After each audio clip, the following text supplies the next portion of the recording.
আমার দেহ শীতল হয়েছে। আমার দেহের সকল ক্ষতচিহ্ন এই শিলাগুলিতে স্থান পেয়েছে।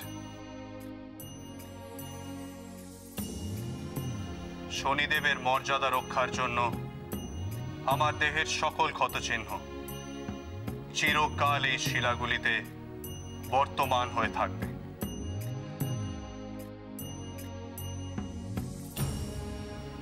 ত্রিজগতে এই শিলা নারায়ণ শিলা রূপে পরিচিত হবে। জলে হরি, স্থলে হরি, চন্দ্রে হরি, সূর্যে হরি, অনলে অনিলে হরি, হরিময় এই ভূমণ্ডল। হে নারায়ণ, জলে হরি, স্থলে হরি, দানব সহস্র কবচকে বিনাশ করুন এবার দয়া করে। সে ঋষিগণের যজ্ঞ পণ্ড করেছে, দেবী শ্রীলক্ষ্মীর উপর শূল নিক্ষেপ করেছে। দয়া করে আপনি আপনার স্নান বাড়ি নিক্ষেপ করুন সহস্র কবচের উপর। এই উপত্যকায় শান্তি স্থাপিত হোক পুনর্বার।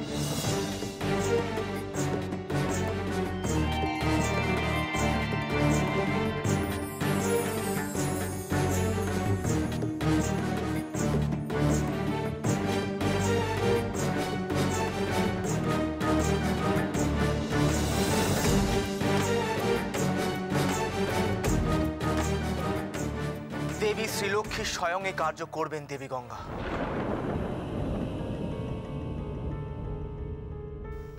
সেই বিনাশ করবে সহস্র কবচের। ক্ষমা করবেন পিতা, প্রাণ হরণ করা আমার কার্য নয়। আমি এই সব কিছু বন্ধ করতে পারি, কিন্তু একটা শর্তে। তোমাকে আর দুর্গাকে আমাকে ছুঁয়ে কথা দিতে হবে, এর সাথে তোমরা কোনো যোগাযোগ আর রাখবে না।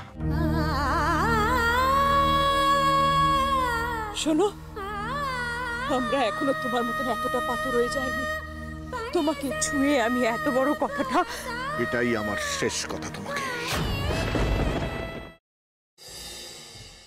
দাদা ভাই, পুতুলটা না দিয়ে এসেছি। আস্তে, একেবারে বজরংবলী আন্টির হাতে দিয়েছো তো? না, আমরা তো দরজা দিয়ে গড়িয়ে দিয়েছি। ঘরে তো ঠাম্মু ছিল, তাই ঢুকতে পারিনি। মা ঘরে ছিল? এ বাবা, এটা যদি মার হাতে পড়ে তাহলে তো মুশকিল। ওনার কোনো সর্দারজির সাথে পরিচয় ছিল? সর্দারজি? না। ঠিক আছে, আমি তাও বলবো আপনারা একটু ঠান্ডা মাথায় ভাবুন। আসলে আমার জানাটা খুব দরকার। আমি তাহলে আসি, কিছু মনে পড়লে আমাকে অবশ্যই জানাবেন। আচ্ছা।